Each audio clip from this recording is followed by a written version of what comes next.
Assalamualaikum warahmatullahi wabarakatuh. Halo adik dan teman-teman semuanya, perkenalkan nama saya Muhammad Syahdinur Atoni dari kelompok 6. Dan di sini kami semua akan menjelaskan tentang sistem pencernaan pada manusia. Tapi sebelum itu, saya akan memperkenalkan teman-teman kakak dari kelompok 6 terlebih dahulu, yaitu ada Amalia Kartika, Gusti Hidayati, Irma Febriana, Fatimatuz Zahra, Muhammad Hasbi Munawar, saya sendiri Muhammad Syahdinur Atoni, dan terakhir Steven Riyad Akbar. Seperti yang kita ketahui, saat kita memasukkan makanan ke dalam mulut, makanan tersebut akan menjalani proses yang panjang untuk dicerna. Nah, dalam proses panjang tersebut, pastinya makanan tersebut melalui beberapa organ pencernaan yang ada di tubuh kita. Lalu apa saja organ pencernaan tersebut, apa saja fungsinya, dan penyakit apa yang mengintai pada organ pencernaan tersebut? Mari kita bersama-sama menyimak penjelasan dari kelompok 6. Assalamualaikum warahmatullahi wabarakatuh. Perkenalkan, nama saya Muhammad Hasbi Munawar. Kali ini saya akan menjelaskan fenomena apa saja yang pernah terjadi pada sistem pencernaan manusia. Nah, kali ini saya dapat berita online dari sumber Detik News dengan judul Puluhan Warga Pangandaran Keracunan Usai Santap Hidangan Syukuran. Ringkasan Fenomena di atas merupakan kejadian nyata terhadap gangguan yang terjadi pada sistem pencernaan, seperti keracunan makanan. Keracunan makanan merupakan salah satu gangguan yang terjadi pada sistem pencernaan manusia, dengan gejala seperti sakit perut, mual, muntah-muntah, pusing, dan buang air besar, secara terus-menerus dengan keluarnya feses yang cair. Keracunan makanan bisa disebabkan oleh kandungan zat yang berbahaya pada bahan makanan yang akan diolah, bahan makanan yang sudah kadaluarsa, dan terkontaminasinya makanan oleh adanya bakteri, seperti bakteri Salmonella dan berbagai jenis bakteri lainnya yang bisa menyebabkan berbagai penyakit dan gangguan pada sistem pencernaan. Adanya bakteri di suatu makanan bisa dikarenakan oleh pembuatan makanan yang tidak higienis. Kejadian keracunan makanan seperti contoh di atas bisa saja terjadi oleh pengolahan makanan yang tidak higienis, tidak mengetahui bahan makanan yang telah kadaluarsa, bahkan bisa juga tidak mengetahui zat-zat apa saja yang terkandung dalam bahan makanan, sehingga sembarangan mencampurnya. Namun, belum bisa memastikan apakah kejadian keracunan makanan di berita tersebut disebabkan oleh apa yang telah diidentifikasi pada bagian ini.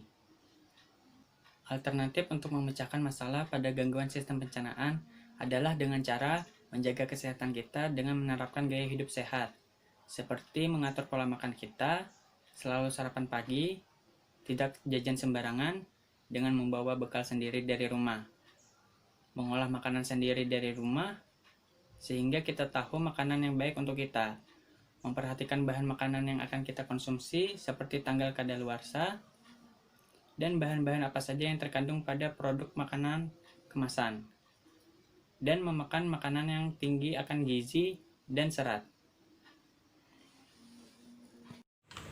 Assalamualaikum warahmatullahi wabarakatuh. Perkenalkan adik-adik, nama kakak Gusti Hidayati. Kakak akan menjelaskan tentang sistem pencernaan. Sistem pencernaan mulut. Makanan akan dicerna pertama kali baik secara mekanik oleh gigi maupun secara kimiawi melalui enzim amilase atau petialin yang menguraikan zat amilum atau polisakarida menjadi zat maltosa disakarida yang mengubah tepung menjadi gula. Di dalam rongga mulut terdapat gigi, lidah, dan kelenjar ludah. Gigi merupakan bagian yang berperan untuk mengunyah makanan saat kita makan. Dengan gigi, makanan digigit, disobek, dipotong, dan dikunyah yang kemudian akan menjadikan makanan kita halus. Gigi berdasarkan bentuknya itu ada beberapa jenis, yakni gigi seri, gigi taring, dan juga gigi geraham. Selanjutnya, kerongkongan. Makanan yang sudah dikunyah oleh gigi kemudian akan masuk ke kerongkongan melalui faring.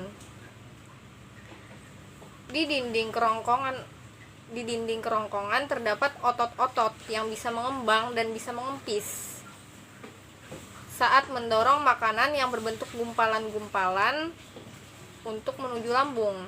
Gerakan otot tersebut sering kita sebut dengan gerakan peristaltik. Sekian penjelasan dari kakak. Penjelasan selanjutnya akan disampaikan oleh teman kakak. Assalamualaikum warahmatullahi wabarakatuh. Halo semuanya. Di sini saya akan menjelaskan tentang saluran pencernaan pada lambung. Apa itu lambung?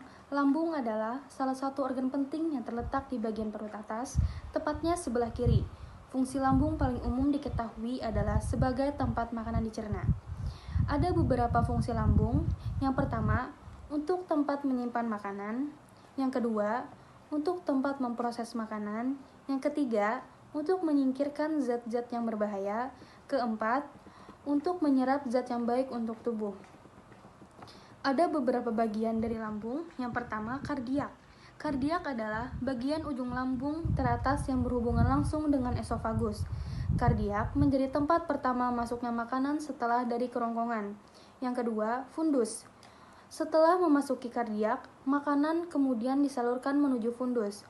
Fundus adalah area yang berbentuk lengkungan di bagian atas lambung dan terletak di bawah diafragma. Ketiga, badan lambung. Badan lambung adalah sebagian dari anatomi lambung yang paling penting, karena badan lambung menjadi tempat makanan dicerna dan diproses. Keempat, antrum. Antrum adalah bagian terbawah dari lambung, terkadang disebut juga dengan antrum pylorus. Antrum memiliki fungsi sebagai tempat menampung makanan yang sudah dicerna sebelum disalurkan menuju usus halus. Kelima, pylorus. Pylorus adalah anatomi lambung paling akhir yang terhubung langsung dengan usus halus. Lambung tersusun 4 dinding lapisan. Yang pertama, mukosa. Mukosa ialah suatu lapisan di mana sel-sel mengeluarkan berbagai jenis cairan, seperti enzim, asam lambung, dan hormon. Kedua, submukosa. Submukosa ialah suatu lapisan di mana suatu pembuluh darah arteri dan vena dapat ditemukan untuk menyalurkan suatu nutrisi dan oksigen ke sel-sel perut. Ketiga, muskularis. Muskularis ialah suatu lapisan otot yang membantu perut dalam sistem pencernaan mekanis. Yang keempat, gerak peristaltik. Bisa juga disebut sebagai gerak menggelombang. Gerak peristaltik ialah yang menyebabkan makanan di dalam lambung diaduk-aduk. Nah, di sini kakak akan menjelaskan tentang sistem pencernaan di usus halus. Usus halus atau usus kecil adalah bagian dari sistem pencernaan yang terletak di antara lambung dan usus besar. Dalam usus halus, makanan akan dicerna oleh enzim yang nutrisinya akan diserap ke dalam tubuh. Makanan akan bergerak menuju usus besar melalui gerakan varistatik atau kontraksi dari dinding usus halus. Usus halus terdiri dari 3 bagian. Yang pertama, duodenum atau usus 12 jari. Usus 12 jari ini berperan dalam penyerapan air, elektrolit, protein, dan karbohidrat. Yang kedua ada jejunum atau usus kosong yang berperan dalam penyerapan nutrisi dan lemak dari makanan yang dicerna. Dan yang ketiga ada ileum atau usus penyerapan yang berperan dalam penyerapan garam empedu, air, elektrolit, vitamin B12. Usus besar.